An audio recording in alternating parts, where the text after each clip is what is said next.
Entón, ben, boa tarde a todos e a todas. Moi benvidos a unha das casas de todos, o Museo Provincial de Lugo, que forma parte da nosa rede museística provincial. Para min é un placer, como deputada da área de Cultura da Vicepresidencia, estarvos dando benvida neste día en que a sección da Historia da Real Academia Galega nos escolle para ter un dos coloquios sobre tradicións e festas historicistas. Non quero cometer ningún erro, que hai aquí moito estudoso que me pode contradicir.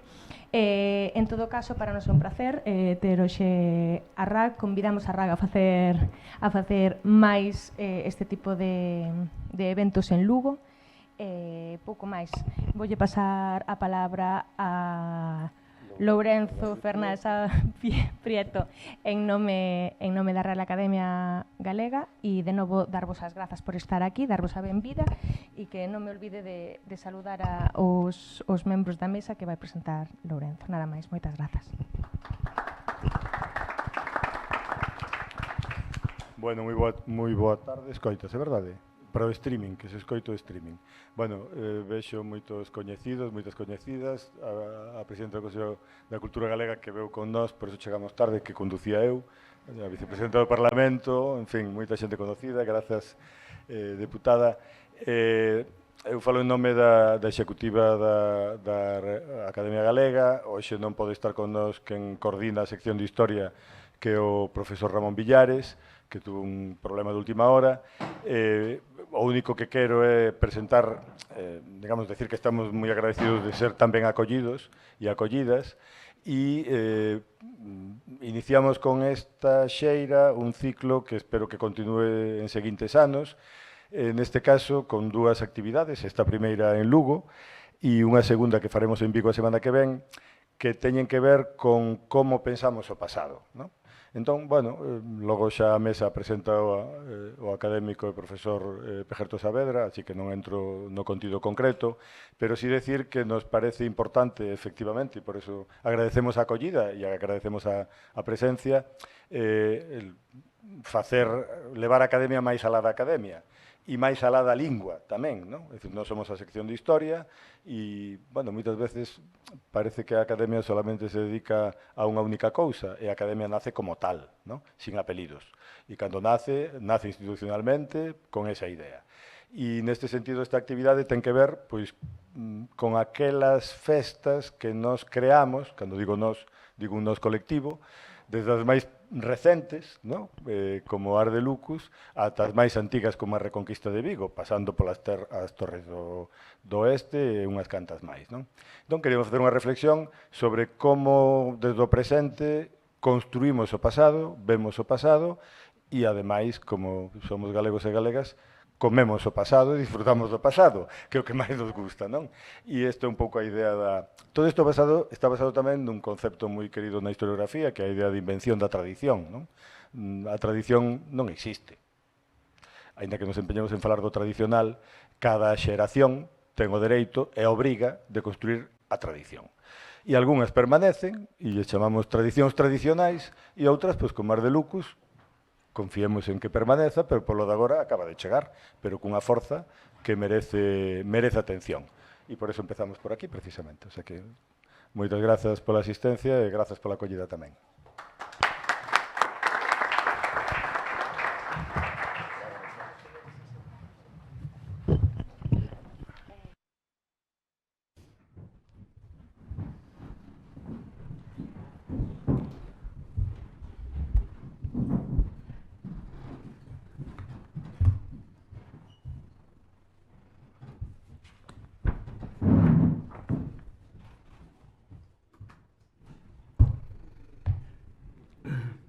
Bueno, boa tarde.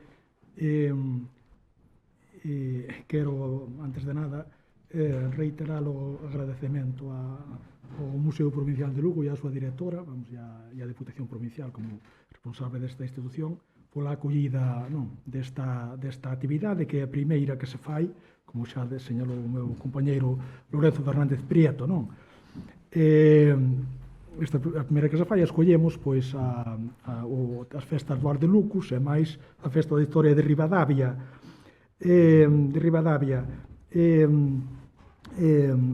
entre outras, non, que se poderían escoller. O lógico sería celebrar cada festa no seu sitio, pero isto complica bastante o calendario, non? E obligaría a multiplicar as reunións, non? En todo caso, a idea da academia, como o señor dixo Lorenzo Fernández Prieto, pois é celebrar unha serie de mesas redondas sobre aquelas festas que foron aparecendo nas últimas décadas é que se consolidaron algunhas de modo casi espectacular, non? É que remiten á historia, é dicir, que tratan de legitimarse invocando a historia ou tratando de recreala. Hai que dicir que a palabra invención non ten nada de peyorativo, non? Neste caso, invención souba sempre, non? A queimada non ten 100 anos, e, sin embargo, parece xa que é un rito celta, non? Ou a Santa Mene de Brión, pois a romería non ten 200 anos, e tamén parece non, que é do caso do tempo da predicación, suposta predicación do apóstolo Santiago, non? E así poderíamos seguir, non? Moitas festas do Carme, pois a maioría son do meados do século XVIII ou posteriores, e presentanse en romerías que estiveron sempre aí, non? Tampouco quere dicir, o da palabra invención, pois que se trate de crear algo de nada, non? Senón que utilízanse en moitos casos materiais históricos, pero nun contexto novo, selecciónase, non? Fundamentalmente, non? Neste caso, son dúas festas que teñen como objetivo fundamental, penso, non, o de fortalecer a cohesión do grupo ou a identidade local, non? Destacando pois a continuidade ou a antigüedade ou tratando, repito, de recrear mediante materiais históricos, non? O primeiro, pois houve os aspectos do turismo tuveron moita importancia, pero co tempo eu creo que isto para os organizadores das actividades isto queda moi no segundo plano, non? E imponse máis ben os aspectos de carácter cultural, non? A reflexión, como digo, faise do punto de vista da historia, podía facerse tamén desde a antropoloxía, non? E aias, o feito de que prestemos atención a estas festas, pois significa que a academia lles concede unha importancia como feitos culturais, non? Hai que ter en conta a este respecto que a participación da xente é moi numerosa, que son moitos os grupos, non? Os grupos que se implican, colectivos, etc., que se implican no traballo, digamos que, de recrear o pasado, e tamén son máis aínda os que despois participan ou asisten a estas celebracións, non? De modo que o pasado, en moitos casos, é percibido de acordo con estas elaboracións, digo, que fan as persoas que organizan, os colectivos, etc., que organizan a festa. Isto, digamos, que ao final ten un impacto na población, un impacto masivo, como xeito de ver a historia.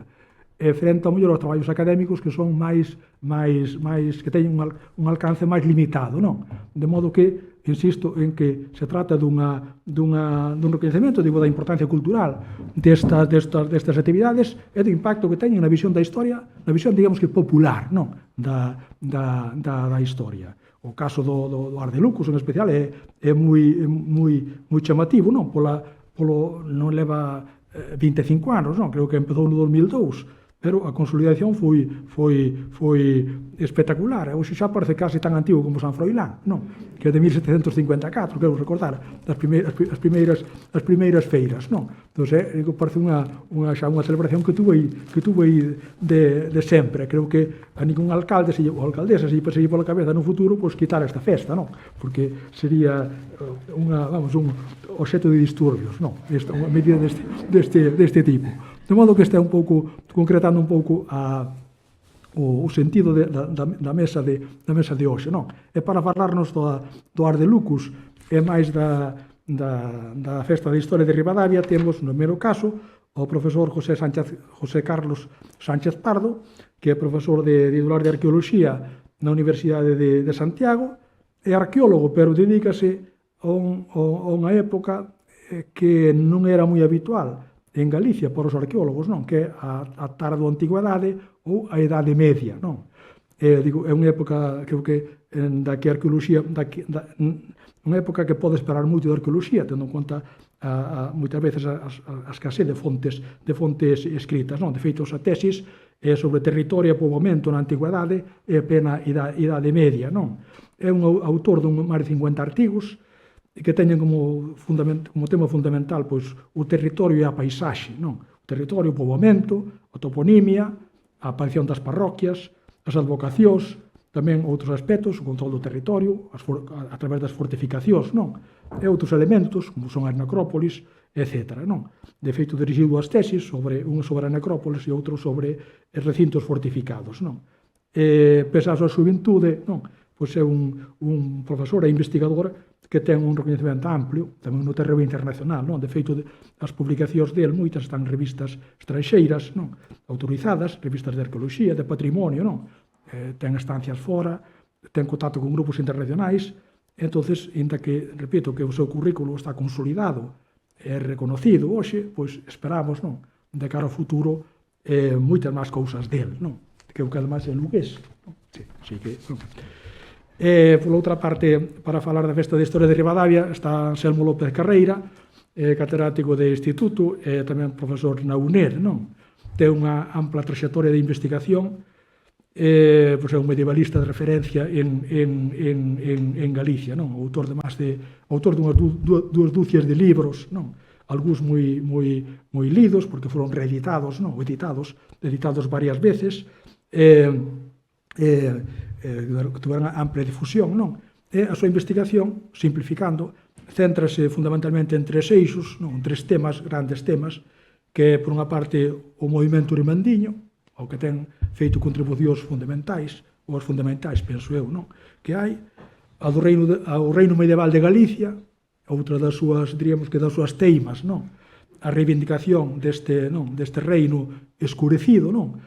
Varios libros, o último, dirixido por el, que é as actas dun coloquio, dun congreso que organizou a Diputación da Coruña, titulado Regnos Totus Galaecia, non? Que acaban de aparecer, el foi o coordinador e máis o editor científico, non? Hai que dicir que esta loita en Galicia, eu creo que vai tendo certo éxito, fora de Galicia, menos, non? Tópase cun muro, non? Muro ainda non hai moito, eu vía un coloquio organizado por un profesor da Complutense máis académico da historia, que decía sobre o nacemento do Portugal, dice, a partir dun condado leonés, non? Era o título do coloquio, non? Sei que aí hai unha resistencia numantina, non? Que nunca mellor dito, non? E finalmente tamén a cidade de Ourense, non? A que dedicou a tesis e moitos outros publicacións, como algunhas coletáneas de documentos, non? Isto engádeselle, pois, as súas publicacións de alta divulgación, non? Manuais, capítulos de manuais, etc. Non? Teño que rematar, falando del, que creo que somos dunha quinta, levamos, hai máis de 40 anos, se non me equivoco, que coñezo, siguen a súa traxectoria, e é unha persona que, vamos, que me merece moito aprecio, porque na universidade hai que investigar, non? Mais ou menos, non? Tamén hai xente que non investiga, unha vez que se consolida, non? Dedícase a descansar e a non estresarse, non? Unha vez que se estabiliza, pero non é a maioría, non? A xente investiga por vocación, non?